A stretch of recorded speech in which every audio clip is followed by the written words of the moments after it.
and welcome to our fourth and final Mary Talk of our seventh season. My name is Philip Duggins, and I am with the Alumni Engagement Office here at Mary Washington, and it is my pleasure to welcome you to tonight's event. We are excited to host a sizable audience for tonight's presentation, which includes students, parents, and friends from across the country and beyond. As with past lectures, there will be time after the presentation for our guests to answer any questions you might have. Feel free to ask a question by clicking on the Q&A icon at the bottom of the screen and submitting there, or vote for other submitted questions to help them rise to the top of the list. At this time, I'd like to introduce Emily Maljak, class of 2023, who will introduce our speakers for this evening. Emily, thank you for joining us. Thank you so much for having me tonight. Good evening. Thank you all so much for being here this evening. My name is Emily Maljak, and I am a graduating senior this year with the class of 2023, receiving a Bachelor's of Science in Elementary Education and an endorsement in Special Education General Curriculum. I'm here today to introduce you to the wonderful presenters tonight. Over the past year, I've had the pleasure and the opportunity to work with both Dr. Good and the Kristina Peck as the Maker Squad member. This past year, I've had the opportunity to volunteer with the College of Education's New Stream Initiative. And specifically, we've been working in the Maker Space, which is located in the newly renovated Beck Hall, which we are so grateful to have as the College of Education, as well as ODR. The Makerspace, Dr. Good and Mrs. Kristina Peck have opened opportunities for me to make community connections with people in the STEAM field. It has also allowed me the ability to design and customize our space in the college to fit the needs of our students, as well as visiting students from the area, and has allowed me the opportunity to present at conferences in front of current educational professionals on the importance of STEM education. None of this would have been possible without our presenters today. So Dr. Kevin Good is an assistant professor of special education here in the College of Education. He has spent his last year helping organize and supporting our Maker Squad innovator team of students tasked with creating materials in the space to be used within the community as well as our own college. And then he has helped create a partnership with Dahlgren Military Base, who ultimately helped provide a huge donation in equipment for us. And he has worked to implement the best research into building our accessible makerspace. Mrs. Kristina Peck is our Director of Clinical Experiences and Partnerships here at the College of Education. She has planned, organized, and executed multiple professional development programs for surrounding school districts and schools. She has spent the last year organizing and hosting school field trips and community events, and has brought over 979 students from the surrounding school districts. And that was of last week. We have more field trips coming up. And in April, she hosted a Maker Mindset conference here at Mary Washington to showcase STEM in education. So without further ado, I present to you Making the Future. Thank you so much, Emily. I mean, how do we follow that? She basically covered it all, right, Kevin? So we are so excited to be here with you tonight to talk about making the future. A little about ourselves. As Emily said, my name is Kristina Peck. I am the Director of Clinical Experiences and Partnerships, but before I took this position, I graduated from Mary Washington as part of the education program. So I left Mary Washington and was a teacher in a local high school for 9 years. I taught math with everything from Algebra 1 to calculus. And whenever I was in the classroom, I had a true passion for integrating technology without it being a gimmick. I wanted to always have technology in there to enhance the learning and give my students new skills that they could take out of my classroom. And my partner tonight is Dr. Kevin Good. Hi, everyone. It's great to be here. I usually always start this, and Kristina can say, he probably always says this. Yes, this is a Virginia accent. I'm a native of Virginia and have several experiences, and I'm really passionate about building accessible maker spaces as part of my research line. here at the university is looking at how do we do this work and make it work for everyone.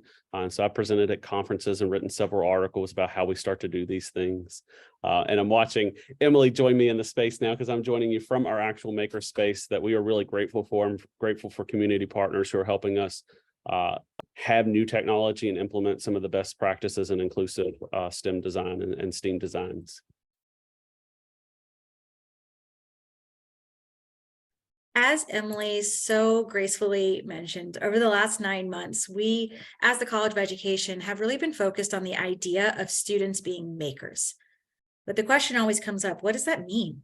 What does it mean to be a maker? That's a question we've had to ask ourselves as we started our journey in our new home in Peck Hall. Many of you, if you are alumni, might remember that Peck Hall used to be the dining hall, and now it is a wonderfully renovated, but yet keeping a lot of the old charm of Peck, home of the College of Education and the Office of Disability Resources. And we now, as a College of Education, have spaces that we've never had before, including the space that Dr. Good is sitting in right now.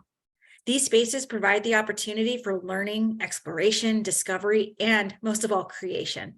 So with these new resources, we really return to the idea of students constructing their own knowledge, becoming makers. But again, it always comes back to, what does that mean? A maker, as defined by the Oxford Dictionary, is a person or a thing that makes or produces something.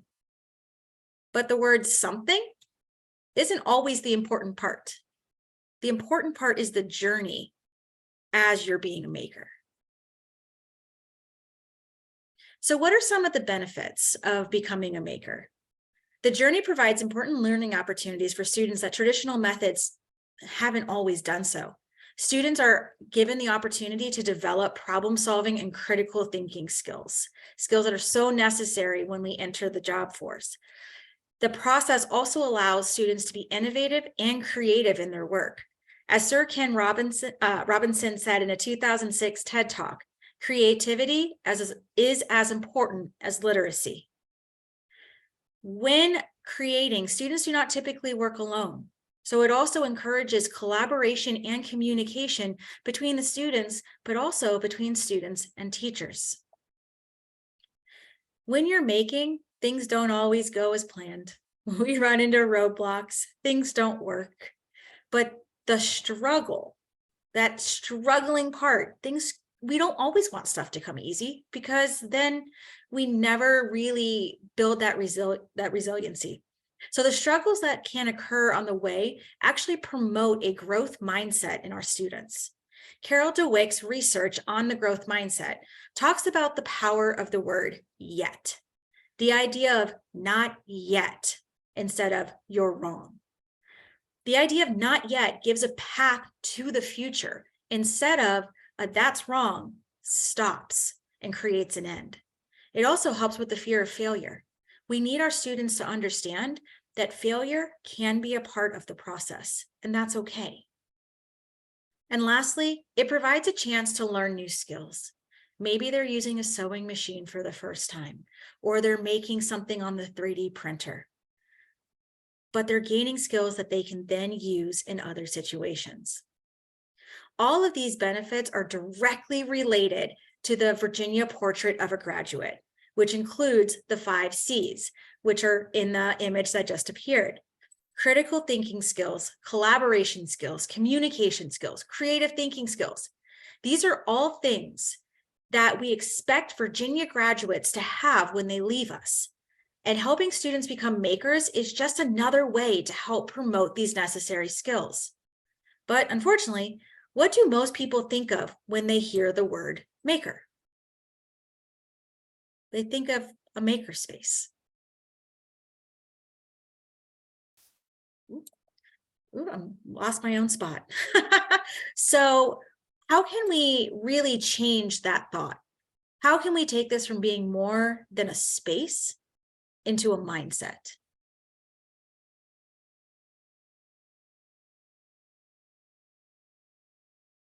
By my mute button, sorry everyone. So how do we get people beyond that? We've learned a lot from the pandemic, right? We lost some of our access to spaces and we learned how important mindsets were.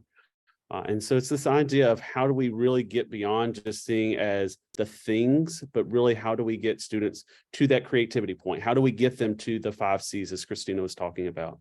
And in the maker mindset, it really focuses our work and gives us key things that we're focused on with our students. One of those is that we have to be student-centered. And so we have to make sure that what we're doing actually matters to our students, and we have to help them make it matter. And so helping them through that, do that through authentic learning experiences, higher order problem solving, collaboration, innovation, just sheer grit.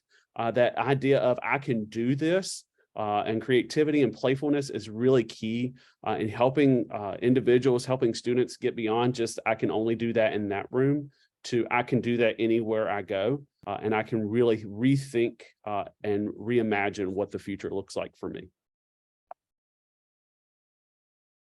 So what's involved in being in that maker mindset? There's a lot of different things that comes with being a maker. And we can tell from research that we get students who do so much more. So we see not just students who are creative and who are problem solvers, but we also see students who are more empathetic, right? Because they're thinking critically about situations. They're trying to see things through multiple perspectives because that's what a maker does, right? They have to see beyond just what's in front of them to think, well, what could happen if? And so that allows them to make deeper connections, and that really helps them rethink and be ready for an ever-changing global economy that's always shifting and changing. We don't know what the next problem is until the next problem appears, and we know the next one's on the horizon. So helping students be that forethought and thinking what's next, not just what's today, because today, by the time they graduate from high school and come to college, is not the reality of the time that they will be in when they're here, hopefully at Mary Wash with us. It'll be a different reality that they're getting ready to step out into. And so helping students to see that and realize that and apply the knowledge of now and think how they can do that in the future is really key. And they can do so much more, right? It also helps our students start to take risk and see beyond the, I have to get an A, to I want to know how this works and how I can get to the best solution possible and see themselves being able to do those things, which means we also get to break down some barriers for our learners who are scared to take that initiative and try and break down some of those initial barriers. So how do we get there? How do we start to do that? And this is part of what we are teaching our students right now. This is part of what we're working with local school partners and doing is this emphasis that anybody can do this.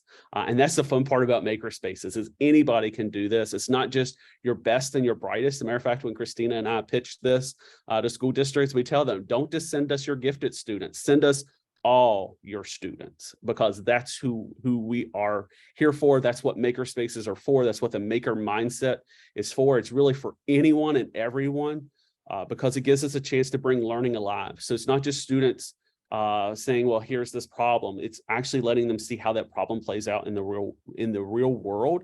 And we're getting students here on campus that when they're walking away from some of our experiences that we're designing and working with teachers, that are walking away from campus. I just heard them last week saying, I'm a scientist.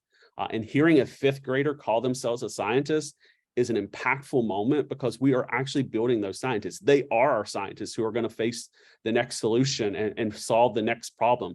They're the ones who are going to find the next cure for, or they're going to find the next reality of how we can connect our computers together better. And they're going to be able to think through those things and see a future and what we call the magic of the makerspace of helping them see and make that new future their reality because they're the ones who are going to push us forward and help us think differently, as Steve Jobs would always say. Like it's that who's going to help us think differently, and that's what we're really trying to work and inspire our students to do and inspire our teachers to do for their students. So having said all that, right, that means we've got to knock down some barriers in our schools. We tend to think in silos and not see this as an everyone approach. And so the maker mindset is really this, there are no barriers, there are no silos, there's no definitive English. Like an English author is also a coder because they can also teach coding. And as a matter of fact, that meets the new Virginia standards for computer science and digital learning is that all of our classes should integrate all these things. And so how we do that? The maker mindset is really helping us tear down those barriers. And so for us, we've been intentional. So I've got a series of pictures on your screen, but for us, it's been intentional. How are we laying out our space? Is it accessible? So you'll notice there's movable furniture in our space. There's things that height adjust, right? Because I should see individuals with physical disabilities in the space, making and doing. Some of my work and some of the things that I've written about is how, if we really look at it, individuals with disabilities are some of our original hackers. They've had to hack the world around them to make the world work for them. And so it's this idea of how do we start to hack and make things. And so some of the challenges that I've had for my students, you can see here some pictures of creating accessible communication systems and utilizing some of the 3D printers that you see in behind me to create things for individuals. This idea that it's not just something that we do for fun and tinker. That's a lot of accusation at times when we're saying, no, actually, we're solving real world problems for real individuals who are asking for support and help. And so we're able to be not just responsive to training our future teachers and our current teachers and future students, but we're actually solving problems in our community and offering those levels of support so that we can be a true resource, right? The best of Mary Washington in its community, supporting and helping all individuals and not just the few, but everyone who comes to us, we can find a way to support and break down barriers and help our teacher candidates see that makerspaces actually make a difference. And of course, being the former math teacher, I have to come with the numbers. There is data out there right now that is showing us that STEM-related occupations, they're the fastest growing branch right now. And that's where the jobs are going to be. So this is some data from the Bureau of Labor, and this is employment projections basically over the next 10 years. It is based off of 2021. So we're going 2021 to 2031. So it's predicting that we will see the largest increase in the number of jobs between 2021 in STEM occupations. That means we're looking at a potential of a 10.8% increase in STEM occupations. That's a lot. And we have to have people who are ready to fill those roles. So these occupations include in the study here, computer and mathematical, architecture and engineering, and life and physical science occupations. But it also has the managers of those projects. Who is managing these projects? And that's not always someone who can necessarily do the best coding. That is those collaboration and communication skills of how can you help a team see the problem, come up with a plan, and execute the plan. So when we're talking about STEM occupations, we're not just talking about the people doing the science or doing the coding or doing the math. We're also talking about the people who have to help these teams be able to work together. So we're talking about the people in managerial and also post-secondary teaching occupation. Who's teaching these individuals to go into these fields? So we have to make sure that when we're looking at that, we're looking at the managers, we're looking at the post-secondary teaching occupations. But then lastly, the one that a lot of people forget, and we actually had a wonderful meeting with somebody in this field last week, the sales. A large part of STEM and technology is actually the sales occupations that require the scientific or technical knowledge to be able to help get these tools out into the economy. So when we think of STEM, we can't think of this really small silo that I worry so many people think that this is all STEM is. We're also looking at people who have other skills that need to be able to connect to the STEM world. Great example, graphic designers. When they're building video games, a large part of it comes from graphic designers being able to help create the characters and the world they're living in. Yes, it has to get coded, but someone has to design it first. So this means that schools need to expose all students to STEM-related opportunities to make sure we have this future workforce available. So there was also a diversity in STEM report, and there's a couple things I want to highlight. Please notice that we keep saying all students. One critique of the maker movement has been that it caters to white males while leaving behind others such as females, minorities, and persons with disabilities. The data shows that in this case, in STEM occupations, women, while making up about 50% of the population, they're only 35% of the employed STEM workers. Diversity is also an issue. Hispanic workers only make up 15% of the STEM workforce, with Asian and Black workers at 10 and 9% respectively. Again, not reflective of numbers in society. We need our students to be able to see themselves in these fields. That means we need to get better representation in these fields. Persons with disabilities also need to be given the chance to be part of the STEM workforce. The STEM report shows that persons with disabilities who work part-time in S&E, which means science and engineering related jobs such as healthcare workers, managers, teachers, technologies, and technicians, they reported wanting to transition to full-time work at about twice the rate of those without a disability. We need to knock down the barriers and open the doors to students from all different backgrounds.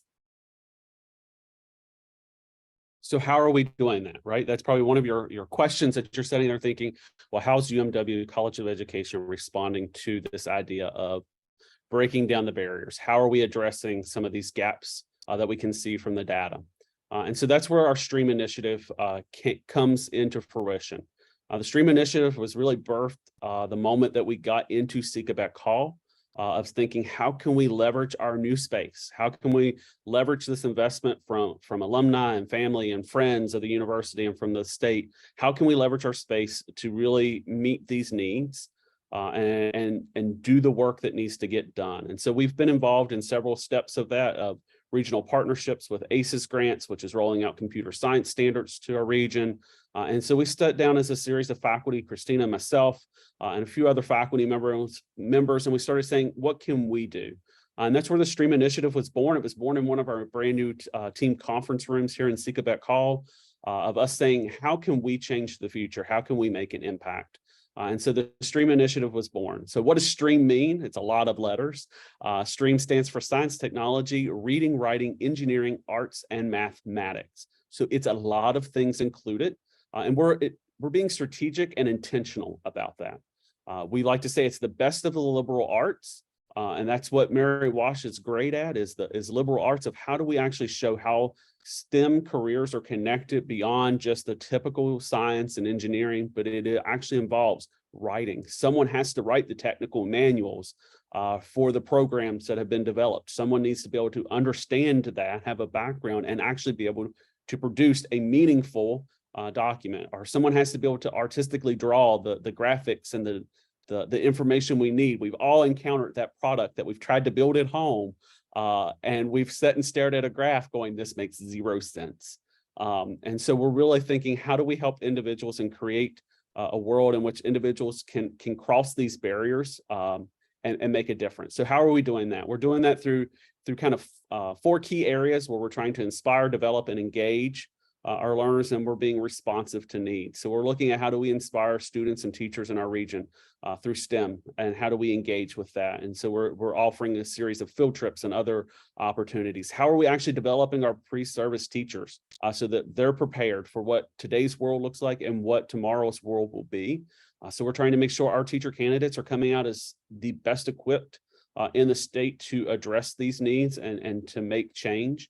We're also looking at, how do we equip them and do those different things with in-service opportunities, strategic partnerships. We've got new professional development schools that are specifically targeting and partnering with schools and engaging with these things. So that means we're being intentional in our engagement. We're constantly talking to different state leaders and going to state conferences to make sure that we're on the pulse point of what's next and what's happening. We're already in conversations about new standards that we know that are getting ready to come out, and how are we preparing our students to address those, and already being forward thinking before they even are officially published, because we know they're coming from state level conversations.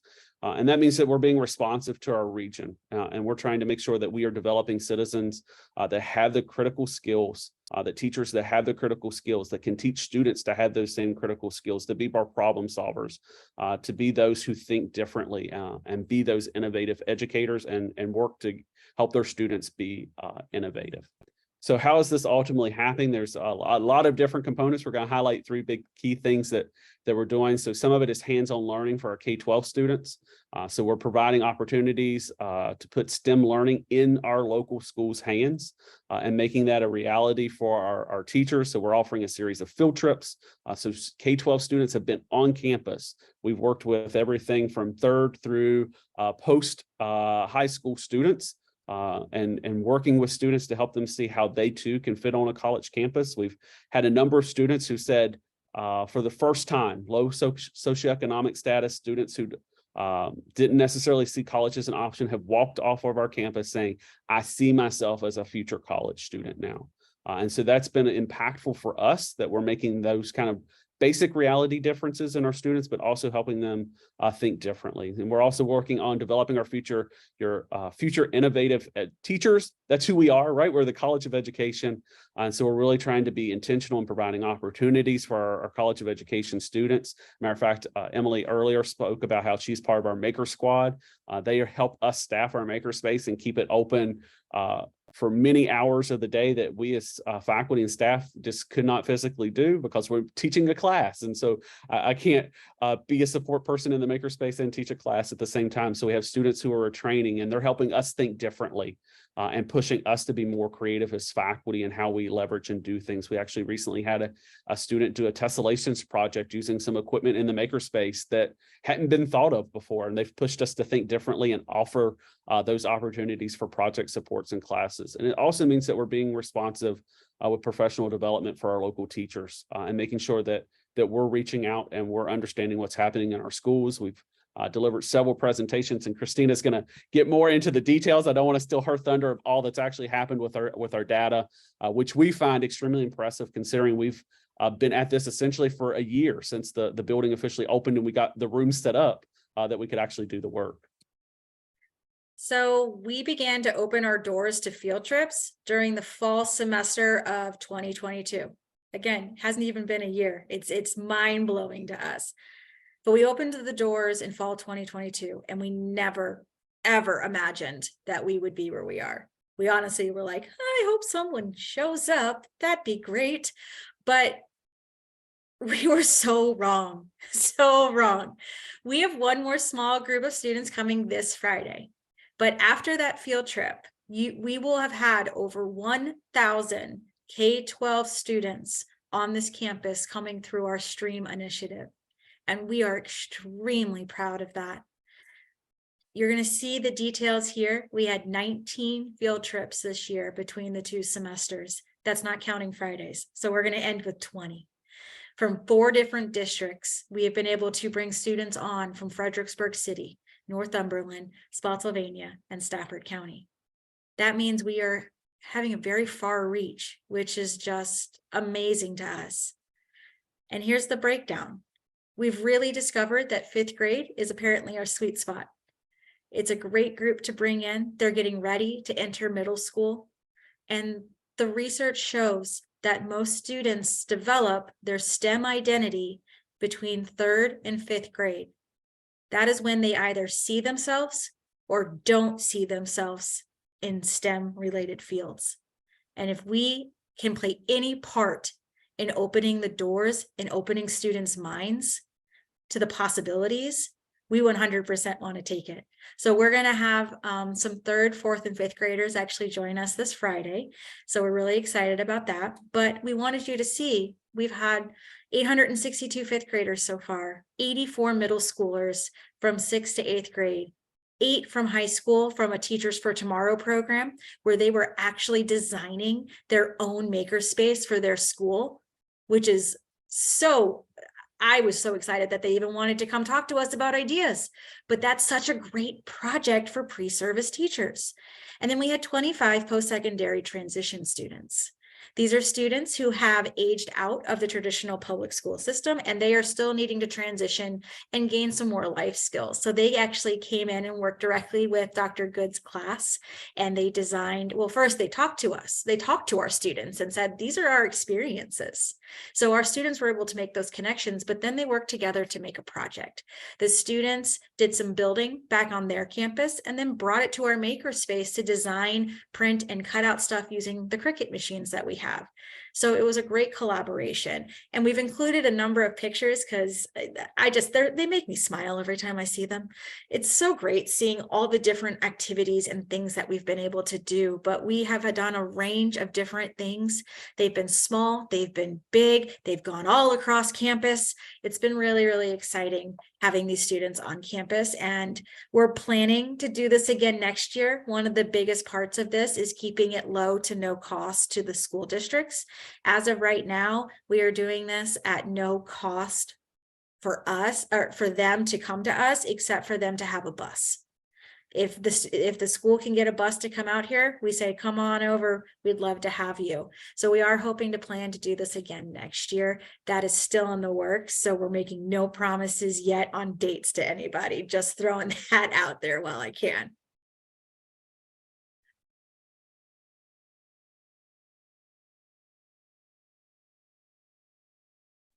There we go. I'll find the mute button eventually. I promise I know what I'm doing. So we're doing those things, which has been really awesome. We're also really focusing on some of our professional development. So we've provided workshops for Stafford's ITRTs, which is their technology teachers and their friends, so that they actually got together, and each ITRT across the school division was asked to bring a friend and learn more. And so they spent an entire day with us workshopping, listening to presentations where our University Maker Squad students were actually presenting to teachers in the community, talking about the things we were doing here and things that they could actually do in their own school divisions. As a matter of fact, if you look closely enough, you'll see our illustrious introduction individual this evening in one of our pictures. She was actually helping faculty, staff, friends across Stafford County think about how they could design their own makerspace or their own maker carts. We've provided Zoom consultations with numerous leadership teams. We've given workshops with one of our local schools, GVES, on computer science and digital learning standards, and we are now heavily integrated into that school. They're one of our professional development sites, so I am there weekly with them, offering hands-on faculty support. So I'm essentially a faculty in residence for them there that I'm working with and supporting teachers. I'm actually getting ready to offer 3D printing to some fifth graders in the building. And help them design some projects on their own and print some things in class, which is really exciting, and I'm looking forward to that. We're also providing trainings for faculty and staff on the inquiry and the design process and that process of thinking. And we also recently hosted our first annual, I'm going to go ahead and call it that, Kristina, our first annual Maker Mindset Conference. Just weeks ago, April 1st, we hosted our first conference on how do we start to do this and how do we respond to teachers. And a lot of that was us being responsive to teachers who kept saying, I really wish we had something local. I can't get to the state conference, or I wish we could talk about local issues and how we can do this in our school system with people who understand our schools.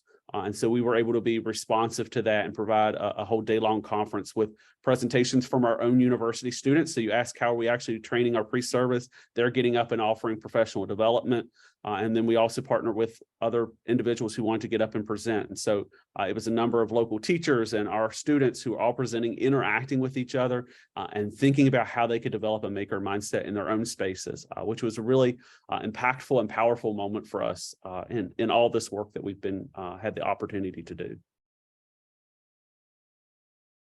It's also really important to us to not only help the community and be an active member of it, but we also need to make sure that what we're doing is helping the UMW community, our students, our faculty. So we wanted to highlight some of the UMW engagement numbers. So one of the biggest benefits is that impact. We are providing on-campus, hands-on learning experiences for our College of Education students, where they are able to really engage with learners during the activities. This has honestly helped us with an equity issue. We have a number of students in the College of Education who have transportation roadblocks, we'll say, whether it's the cost associated with having your own means of transportation, or the fact that COVID happened and some people just didn't get their driver's licenses. We have some people who it's very difficult for them to leave campus to go do a practicum or internship experience. But those clinical experiences, especially the early ones, are essential for our students. They need to work with students. They need to see teachers modeling best practices. And this gave us the ability to bring that to them. We did have 11 practicum students participate, all volunteer, to come in and do this as part of that clinical training. The Maker Squad, we have a group that's called the Maker Squad. It's made up of 7 dedicated students. And it honestly came out of, hey, we like hanging out in here. Ooh, that looks cool. I want to learn how to use that. It was just getting them in the space and letting them try. Once we let them try, they never wanted to leave because it became a safe space. It became a space for creativity. It became a space for collaboration, all the things that we talked about earlier. So we had 7 students commit this semester to volunteer for at least 2 hours per week. I say 2 hours, they have all gone above and beyond 2 hours, but we were just asking for 2 hours so that we could keep the maker space open for UMW students. We have 7 of them, and we're really excited to continue with this team, but they have been able to keep it open, start training other students. They've run events, they've created activities, and they have actually worked with us on field trips as well. And some of them have used it for practicum, and some just want to do it because they love engaging with the local students. COE faculty members have also facilitated sessions that have allowed us to be able to not only work with our K-12 partners, which is always beneficial to our faculty and staff, because the teachers in the field are the ones who are doing this every single day. We can learn a lot from them.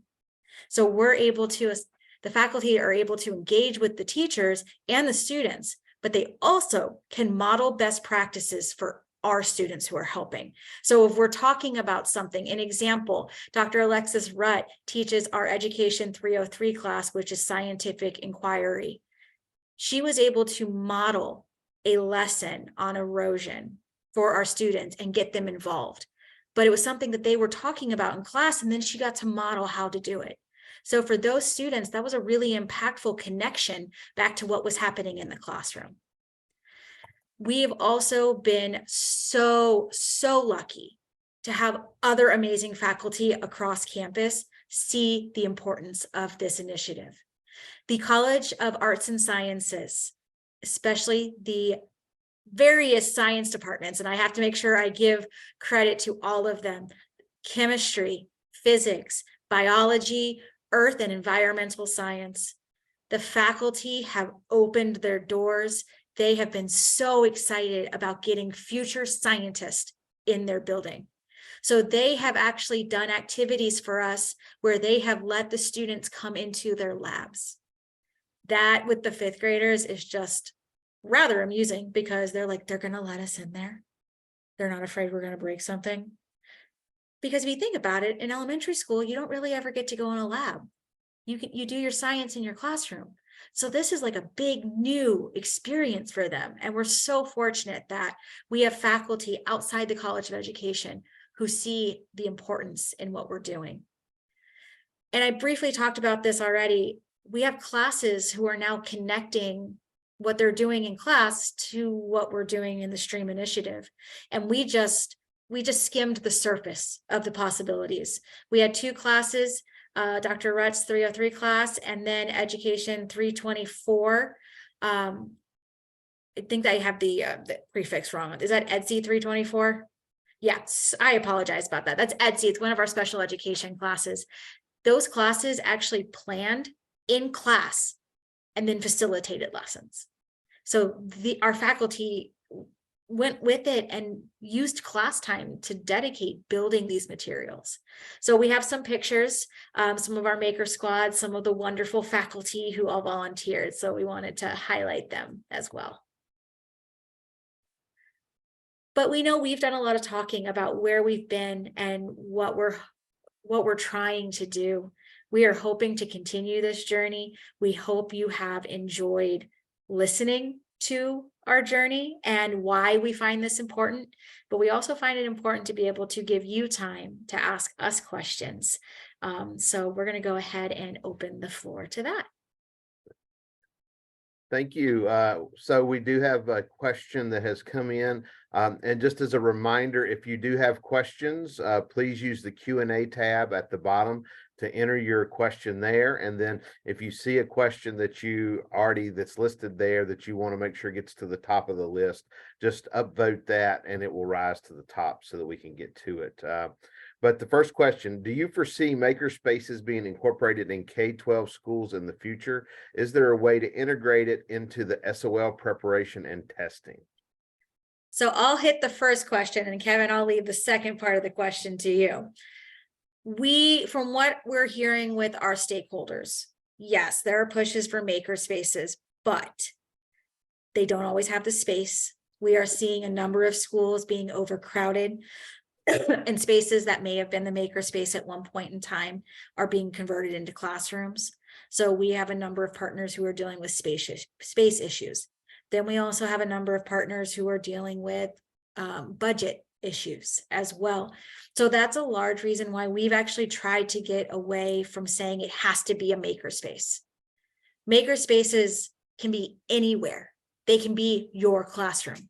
They can be on a cart. They can be in the library. It is more about the mindset of creation and giving them some tools. And another thing people get caught up on with maker spaces is that it has to be high tech. You have to have 3D printers. You have to have robots. You have to have computers. You don't. One of our favorite activities that we actually do with our students is for them to build circuit cars.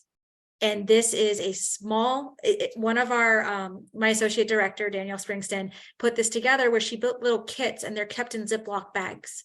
And it took a motor and some wires. They're little small kits that weren't very expensive and they're not very big. They're portable. She's able to make a set of baggies that we give to the kids and they're able to do it anywhere. But it's still part of the maker process and it's still reinforcing the standards. So we hope to get past the idea of that there needs to be a maker space. What we're hoping is going to happen is that the maker mindset is what gets into every K-12 school. So that is something we are hoping and trying to support on our end. And Dr. Good, you want to talk about ways of integrating? I can. You actually started us right down that journey. It's that maker mindset. It's how we start to incorporate it into our SOLs, our standards of learning. That's how we start that journey. We start to strategically plan. One of the things that we're teaching our students is how to strategically plan classes through things such as universal design for learning. So we're thinking of how do we strategically plan? How are we targeting our curriculum? What's our actual goals? My students can tell you that's one of my monikers that I say almost every class. What's the goal? What are we actually trying to accomplish? And that's where we can actually start to integrate the maker mindset in and how we can integrate maker space thinking and maker space work. Like if you actually have that space, how do you engage that? For me, it's the returning the creativity and the love of learning back to the classroom. Far too often, we got so stuck in the SOL method of the bubble answers. Now we're saying, let's get beyond that, help students think critically and still be able to produce that same answer, but be able to produce it in a much deeper context. And maker spaces are allowing us to do that because it's allowing students to critically think and approach problems in new methods, which is actually engaging our students and actually having better outcomes. If you look at the research, the hands-on component to instruction actually improves outcomes for scores. So it's definitely a way that we can address some of those score deficits that we see among our learners. Okay, thank you. The next question, thank you for sharing all of the great work being done in the College of Education. As a parent of a public school student and Mary Washington alumna, I am inspired and hopeful for the future of STREAM. My question is, what are you seeing as a result of COVID imposed virtual learning in terms of student needs and areas that they need intervention? One of the biggest one we hear, less technology.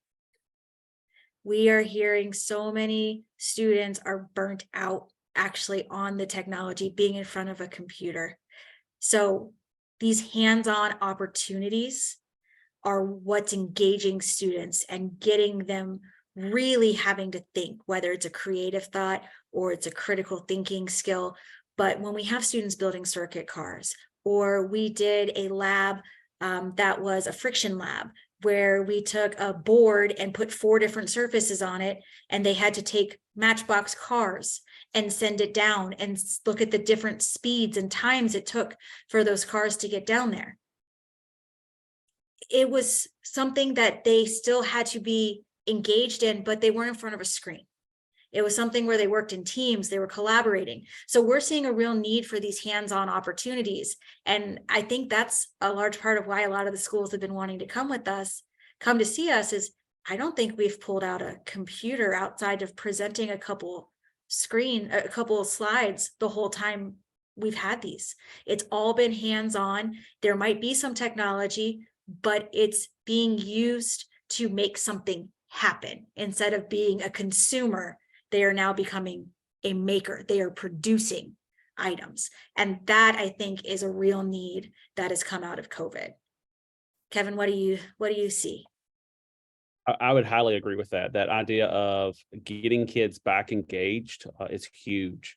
And that's one of the, I think for me, the most exciting things is seeing kids do this, because we got so stuck behind our screens, and helping teachers reimagine their classrooms again, because they got so used to the shift that happened. Now that shift back to the classroom of rethinking, how do we get our kids back in hands-on, engaging learning opportunities have definitely been huge. And it's definitely one of the I can think some of the shortcomings, right? We know research tells us too much screen time is not a great thing. It's if we use it purposefully, it's impactful. If we get beyond that, it's all screen time, that's when we see students get disconnected. And I think that's one of the things our teachers witness. That's one of the things they've shared with me, is students seem so disconnected during the pandemic, sitting on their screens, because they didn't have to engage as much, right? They could turn off a screen, they could turn off their camera. Now we're seeing they're actually in front of us, and that re-engagement process is really huge. And on it's both also, fronts. yep, and it's also an opportunity to re-engage with science curriculum. Science was probably one of the hardest things to have to teach online. There was a lot of emphasis put on literacy and mathematics. But sometimes the other stuff fell to the wayside just by the nature of, you're not going to keep a kid on a computer for virtual school for 7.5 hours. So how can we take those labs that they were in labs doing experiments and bring them online? A lot of people struggled with that.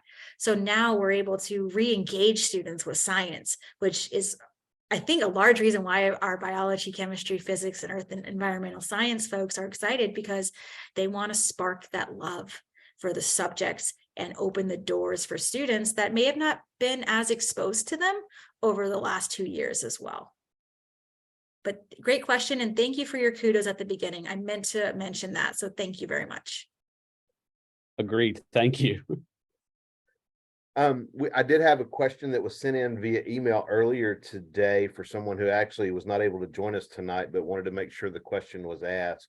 And that is, what are you seeing as far as student enrollment and as far as the numbers of students that are wanting to be teachers in the workforce? We got the tough one. It's a very hot topic. That is a big push for us. We are actively engaged with many of the Teachers for Tomorrow programs. The College of Education and Mary Washington was actually just awarded a NOICE grant from the National Science Foundation to help provide funding for future STEM teachers. So we are doing everything we can to try to engage and help students get into the field of education. But you can't deny it. There's a teacher shortage. So we're in a weird place right now because we're teaching out one program and another program's just really kicking off.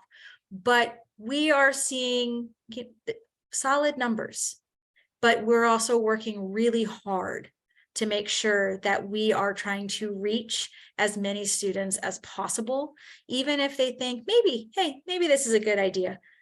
We want them to try, because you don't know until you do it. I will say one of our Maker Squad members is actually a non-education major who got roped in because his brother was coming already. So, you know, there's opportunities to engage in education without necessarily having to be a traditional teacher, because there are so many other avenues that being able to communicate and teach people skills. We see some of our students go into being historians and working at museums because they're running educational programs. They don't want to work in a traditional K-12 school.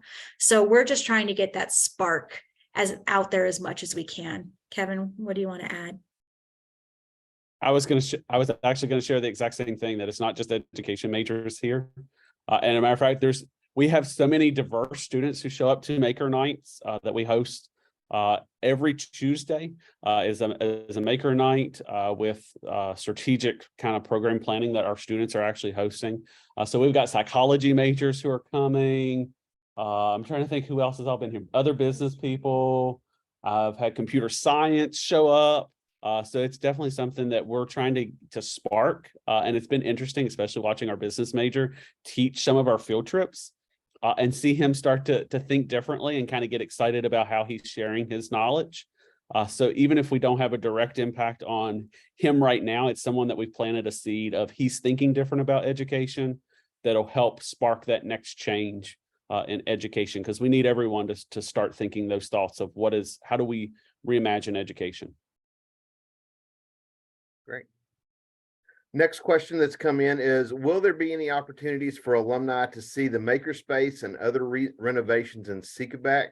And so before I turn that over to you, I do want to make a plug that yes, there will be an open house as part of reunion weekend coming up the first weekend in June. So Seekebeck will be part of the open house that takes place then, as well as some other opportunities there. So that I'll give the plug for reunion weekend from the alumni office.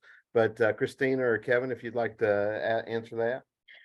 I will say we can't entertain every single request all the time, because you know we might be teaching, but we are very open to, especially alumni, being one myself, like seeing Seco, it is not the same building it used to be. So if you know you're going to be in town, if you know you're going to be around, send us an email, let us know. We don't mind if we're available. We'll walk you around. If not, maybe one of our Maker Squad's available, but we'd love to have you guys see our space, because it makes us excited and we think it would really make you excited as well.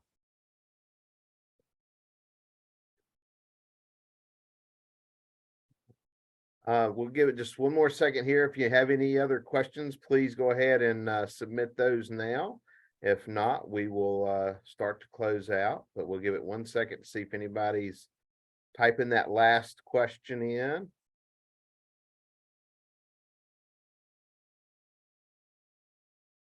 Now we'll go ahead and add, if you're looking for our email addresses, you can obviously find us on the university directory system, but we thought we might make it a little easier for participants tonight. Here's our 2 email addresses that you can email us with any follow-up questions or to try to schedule something to talk to us more.